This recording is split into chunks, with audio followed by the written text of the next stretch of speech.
Herkese selam arkadaşlar. Bugün yine ETS 2'deyiz. Geçenki bölümümüzde söz verdiğimiz gibi Turismo ile oynuyoruz.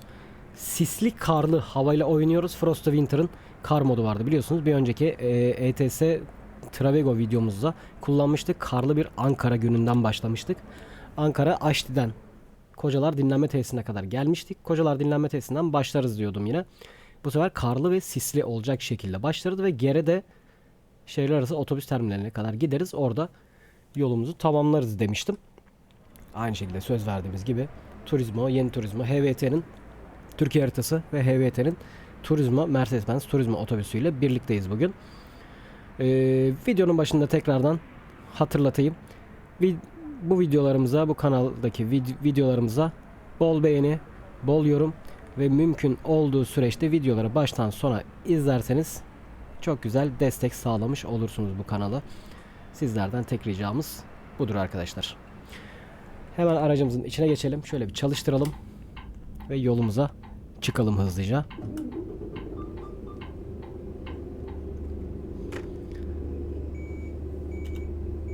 Haydi bakalım. Trafiğimiz aktif mi bu arada? Değilse de artık aktif. Sileceğimizi de çalıştıralım.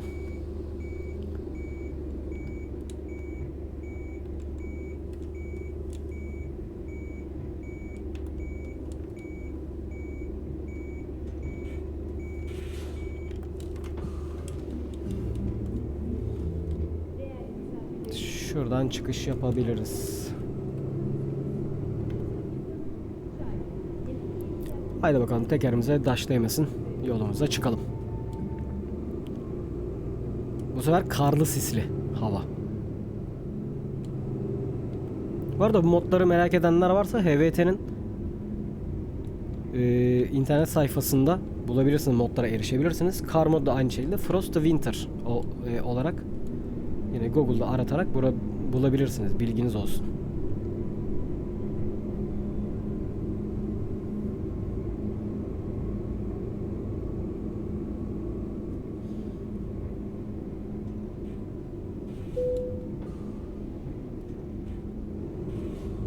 Rica ederiz efendim, rica ederiz. Ne demek? Her zaman geliriz. Biz memnun kaldık. Bak, sisli falan daha böyle kasvetli bir hava. Daha böyle görüş biraz daha düşük. Hemen şunu bir ayarlayayım.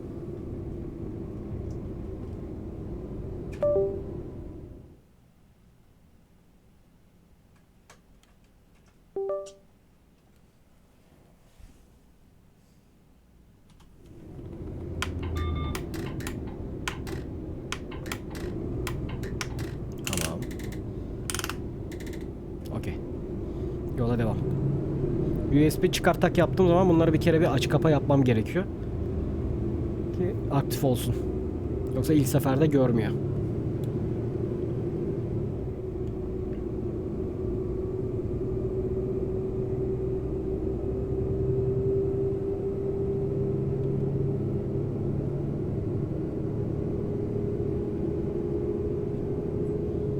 Yoğun kar yağışı var yalnız, öyle gözümüze girecek şekilde geliyor.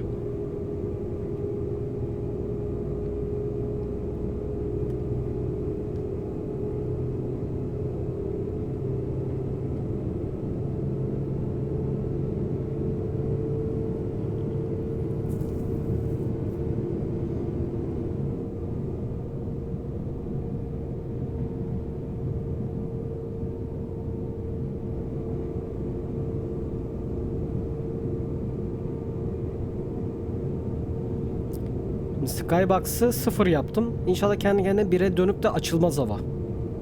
Çünkü Sky oyunda bir hava döngüsü var. O kafasına göre değişiklik gösterebiliyor. Bazen bulutlanıyor, bazen bulutlanmıyor falan, normal şartlarda da. Bu kar modunda 2 tane Skybox var. Biri 0, biri 1. 0'da böyle daha sisli bir görsel oluyor. 1'de daha açık bir hava, kar yağışı oluyor. İnşallah kendi kendine açılmaz. Her seferinde değiştirmek zorunda kalmayalım yani.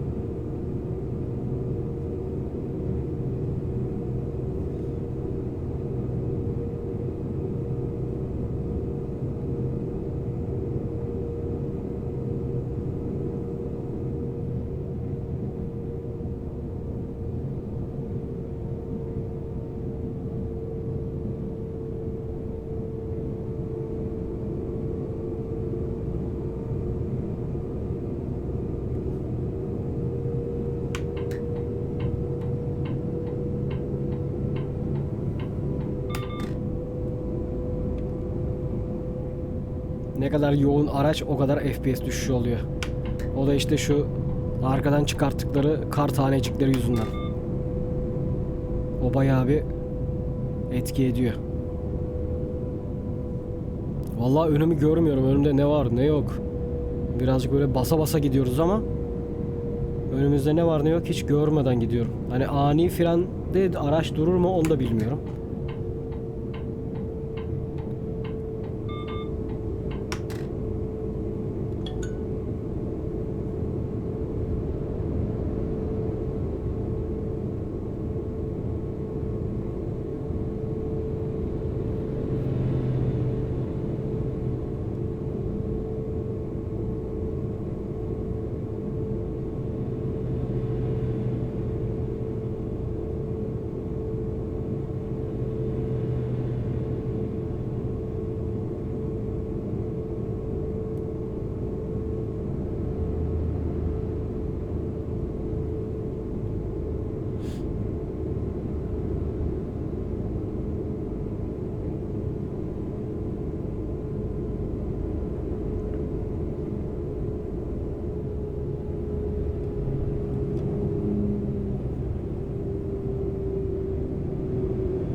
Ey yavrum.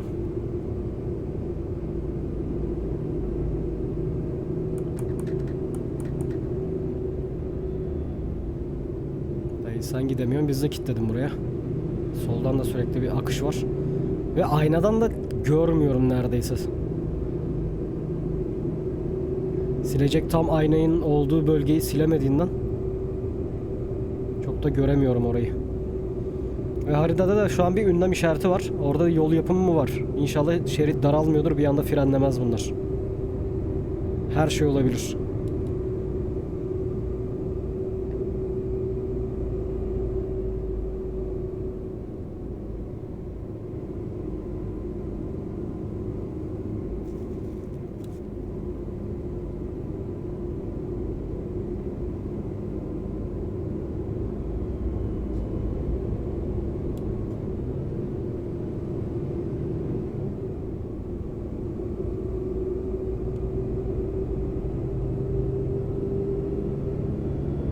Bir arada akşam böyle karlı sürmek lazım ya. Hem sisli, hem karlı, hem de akşam olacak böyle. İyice hiç görmeyelim etrafı. Şu an zaten görüşümüz düşük. Öyle yapıp hiç görmeyelim.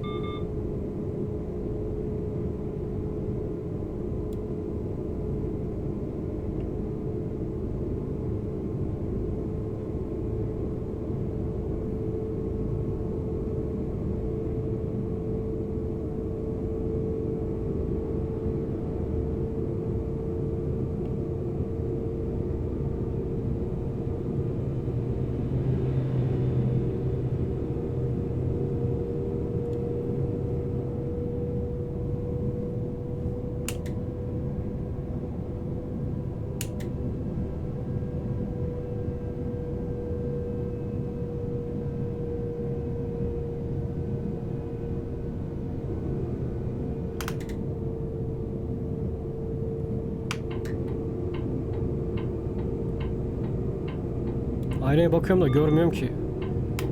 Uzaktan yaklaşan var mı, yok mu?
Keyifli değil mi ama?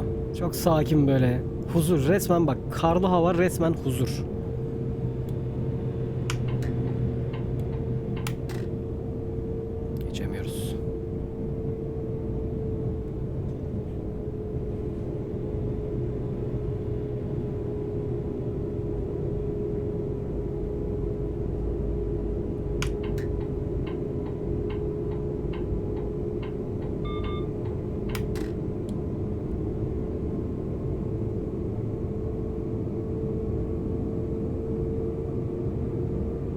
Her ne kadar böyle sisli, kasvetli gözükse de ama yine de bir huzur var, veriyor yani.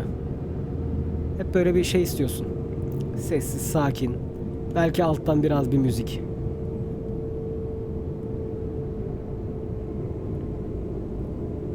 Çay, kahve, mümkünse kahve. Çok çaycı değilim, daha çok kahveciyimdir. Kahve, sade. Yavaş yavaş kahveni yudumlayacaksın. İnceden belki alttan biraz müzik gelebilir. Gelmese de hiç önemli değil. Hatta direkt sessizlik en sevdiğim şey. Karın çıkarttığı bir ses. Pıtır pıtır yağış sesi. Ya da yürüyorsan eğer, sokakta böyle kar yağarken yürüyorsan, ayağınla bastığın zaman ezilme sesi. Kırt kırt kırt kırt böyle. Evdeysen camdan baktığın zaman böyle o güzellik, sokak lambalarını izlediğin zaman direkt görüyorsun zaten. Arabadaysan işte buradaysan falan arabanın üstüne düştüğü o tıkır tıkır sesi duyabiliyorsun. İnce ince.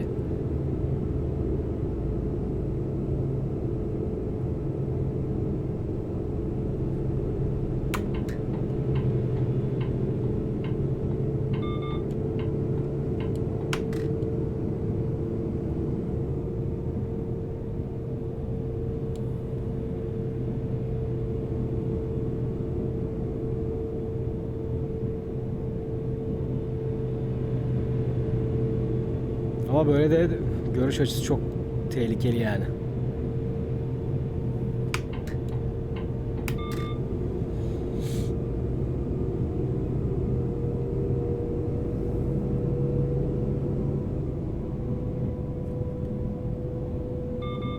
Evet, gidiyoruz. Vallahi zor döndüm. Zor yavaşlıyorum.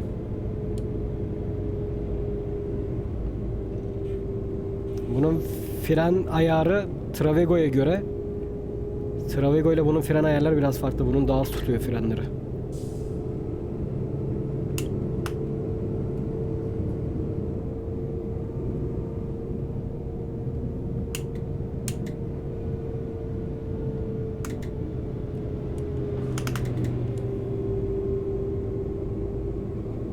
Abi hız limitimiz 90. Niye böyle bir anda yavaşlamalar oluyor?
Şeyler var. Bak. Soldan geldi, çarptı bana. Yavaşla kardeşim, işte bu şeritte ben varım. Şu oyunun bizi görmemesi çok sinir bozucu ya. Bak. Bak görüyorsunuz ama nasıl geliyor. Oyunun trafiği resmen bizi görmüyor abi. Şu oyunun trafiğini bir türlü bir güncellemeyle çözemediler yani.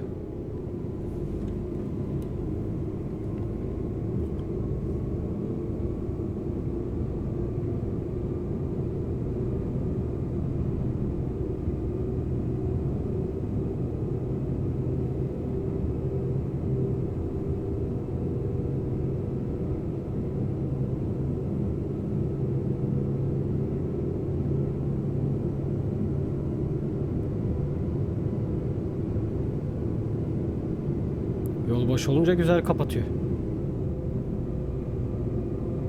Ama birazdan bir şehir içine girersek trafiği 3 yaptık bir de. Ortalık karışabilir.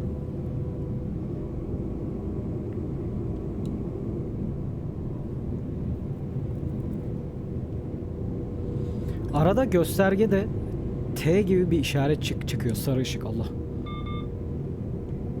O ne acaba?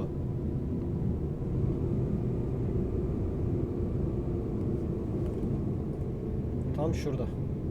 Benzin şeyin yanında. Sarı yanıyor bazen. O ne acaba?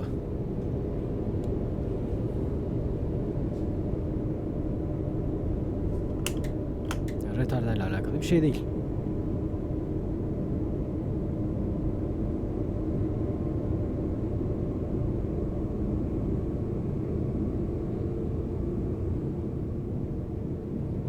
Evet. Tek şeride düşüyormuş.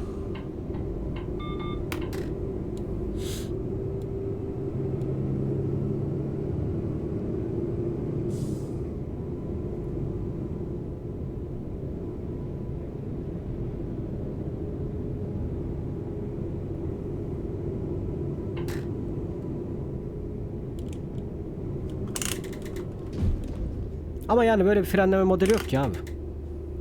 Böyle bir frenleme modeli yok ki.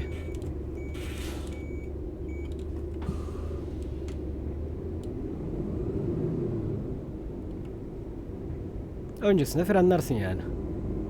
Ama viraj var da virajın ağzında kök fren olmaz yani. Araç bildiğin durma pozisyonuna getiriyor yani kendini. Trafiğin maalesef hem bizi görmüyorlar hem böyle çok saçma sapan hareketler yapabiliyorlar. Bizi de mahvediyorlar. Zaten aracımız zor duruyor bak. Yani anlık durumda kendimi sağa atayım diye planlıyorum artık. Hadi bakalım. GRD'ye geldik. Şimdi GRD şehir içinde bakalım ne halt edeceğiz.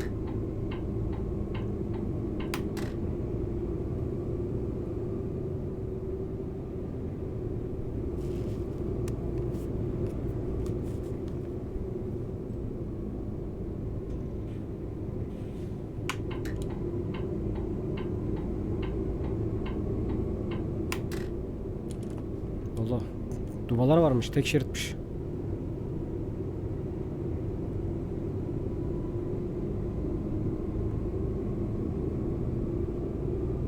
Sistemde gözükmüyor ki.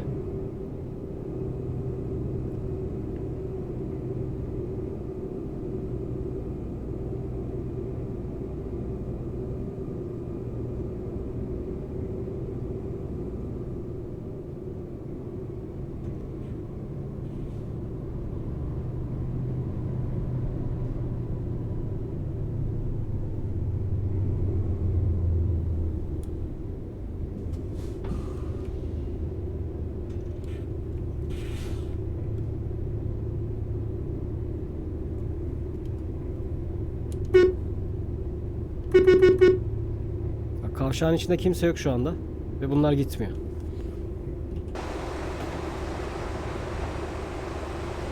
Kavşağın içindeki dışarıdakine yol veriyor. Şaka gibi.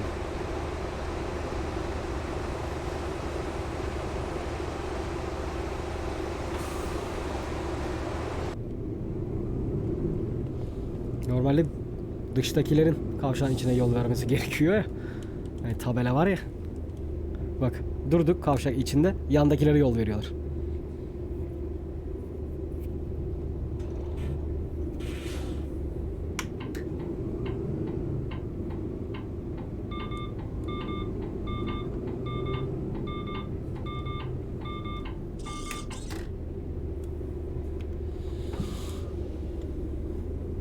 Ben şuradan geçsem.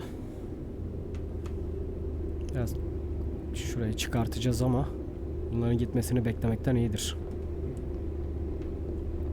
Aa, kar ezilme sesi geliyor.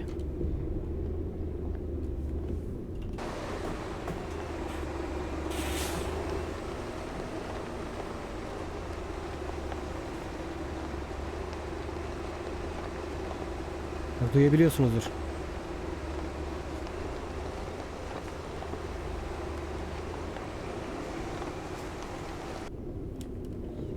İyiymiş.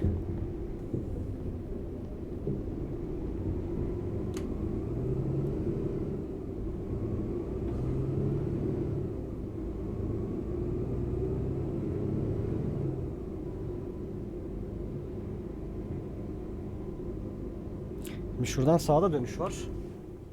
Biz terminale gireceğiz ama. Buradan ana yoldan da gidiş var. Ha dur. Burası sapıtıyor ama. Biz şuradan gireceğiz.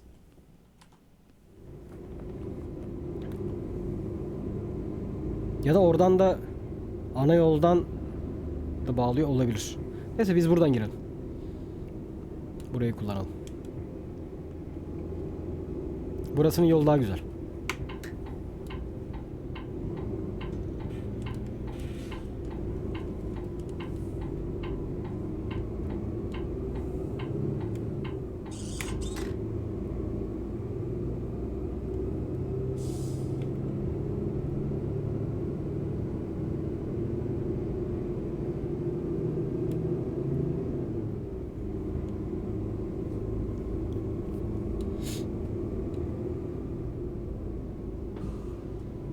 Nereden abi?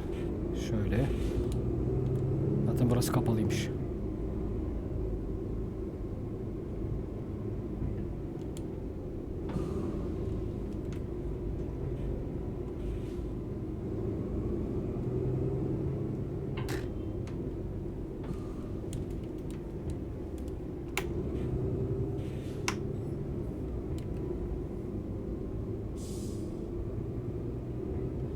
Ben saldım çayıra Mevlam kayra modunda. Yokuş aşağı yardırdı gidiyor araç ama sonra durmayacak.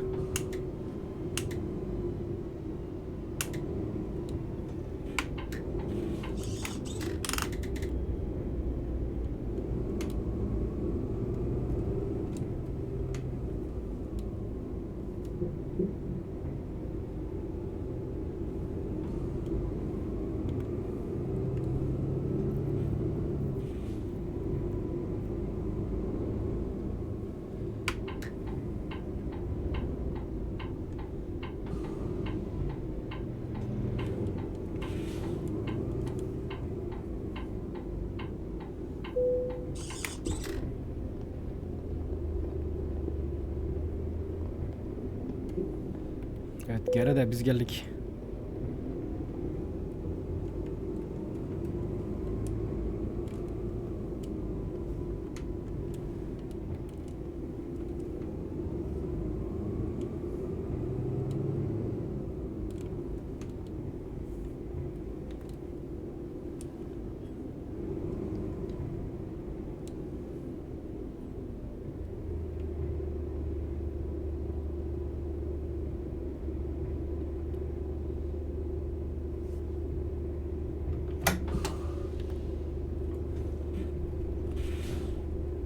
Yine birazcık yamuk girdik ama olsun. Sıkıntı yok. Bu arada bu metalik boya olduğu için kapıları açılmıyor bunun. Metalik olmayan boyalar da açılıyor. Hani açılma sesi geliyor ama görsel olarak açılmıyor. O da metalik boyadan kaynaklanıyor. O yüzden kapıları hiç ellemiyorum. Böyle stop edelim. Kontağımız açık kalsın.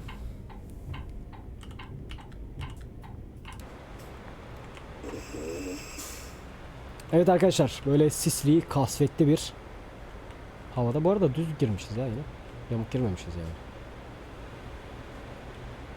Evet, iyi girmişiz.